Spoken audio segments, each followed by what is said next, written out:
Alrighty, so this video is going to be for the LoD Skeletal Mage life support. So it's the Blood Mages. Super cool build. One of the most appealing builds in my opinion for Nephilim Rifting because it gives you so much time to just run around and pick up items. It's a little bit more carefree. You can spend your time just running through the rift in general areas rather than targeting individually. It does have some quibbles with doors, especially gold goblins drop piles of gold. You know, you have to kind of target the individual piles of gold. So it does have some weak points, I will say. One of the weaker sides of this build, while it is very quick clearing, the skeletal mages are still single targeting down enemies. They're still targeting one by one each enemy and getting them down. So it's not like you're area clearing the entire rift, but since you have so many mages that are doing this at the same time, it ends up clearing rather readily. And even on longer maps, because of the high mobility that you can fit into this build, you're able to clear quite quickly while still scooping up orbs, picking up all those items, and getting through the thing in like record break time. Okay, one of the cooler things you can do, as with all other of my LoD builds, I always try and fit in a Broken Crown, because you're going to want those gems earlier in season, especially for rerolling, for augmentation. Just having those normal gems drop more is highly advantageous. So the big to-do this season with the 4th cube slot and Necromancer is that, oh my goodness, you can fit in another multiplier. Well, I actually feel Echoing Fury is a better fit here. It just gives you so much attack speed, and attack speed, as we know with mages, actually translates, like, your attack speed is multiplied in, so the higher your attack speed you can get on sheet is so much more beneficial, right? So this is going to give you about a 67% increase in DPS. Even still, I kind of feel like the movement speed it provides, the extra movement speed, just gives it that extra level of mobility that you wouldn't have otherwise. Earlier in season, if you still want to equip another multiplier, you can swap out your skill slot for Aura of Frailty and run, say, Triggle's Corroded Fang if you want to. And then replacing with Harvest of Anguish, so you can still benefit a little bit from the lost time. But this setup, in my opinion, is lower mobility. I would almost rather still run the Echoing Fury even earlier in season, just because I feel it's enough of a damage increase to like run T16s a little bit earlier. That said, the Bone Spear set, the Masquerade of the Burning Carnival, will be the Hadrian's Gift starter set this season, so that might even be a little bit better earlier in season, because with LoD you won't have the ancient items that is as early, and you'll still have to level up your Legacy of Dreams. That takes time to perform. Getting a Boon of the Hoarder, you know, also takes a little bit of time too.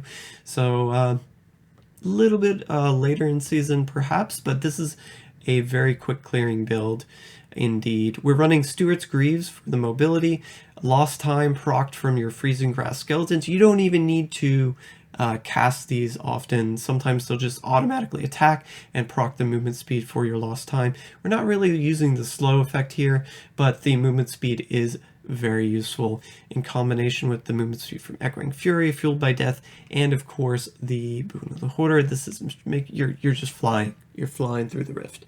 I actually prefer, while you could fit in the Gloves of Worship here, I really prefer the Illusory Boots with this build, because one of the things you're doing as you're moving through the rift with this is you've got basically an army of mages, and you're trying to reposition them so that they'll be able to best attack the density that's ahead of you and keep them continually engaged is part of the efficiency. So being able to kind of move yourself through enemies is very important. Not getting blocked in, hugely impactful for this build, being able to run through the enemies, especially in those cave maps, especially like tighter corridors. it's amazing. Just try it out. Something, a little tip with the Skeletal Mages, when you cast them, if your cursor is over an enemy, that's the first enemy that they will target. So in Nephilim Rifting, it's really cool. You can just target the yellow, target the elite, target the Rift Guardian, cast your mages. That's one way you can blow up enemies. Really, another way to juice up your attack is using the Bone Armor Dislocation. You're going to want to cast this anyway to keep up your Scythe of the Cycle. Not as difficult to keep it up because we're not casting our mages as much as, say, the Bone Spears casting Bone Spears, but you still need a little bit of cooldown. That's why I still recommend, cooldown on shoulder, the helmet example.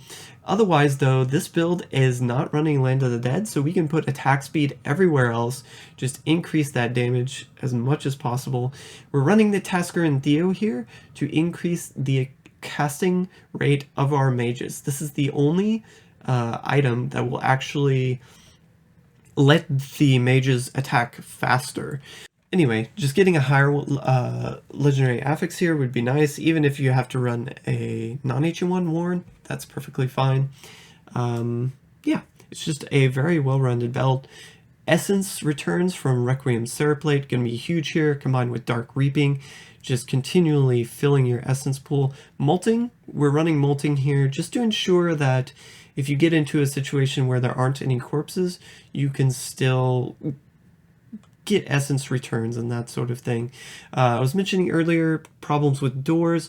You might have to target the door with your cursor and cast mages to open it, or alternatively, in this build we are running the command skeletons. You can cast command skeletons to open the door as well for you.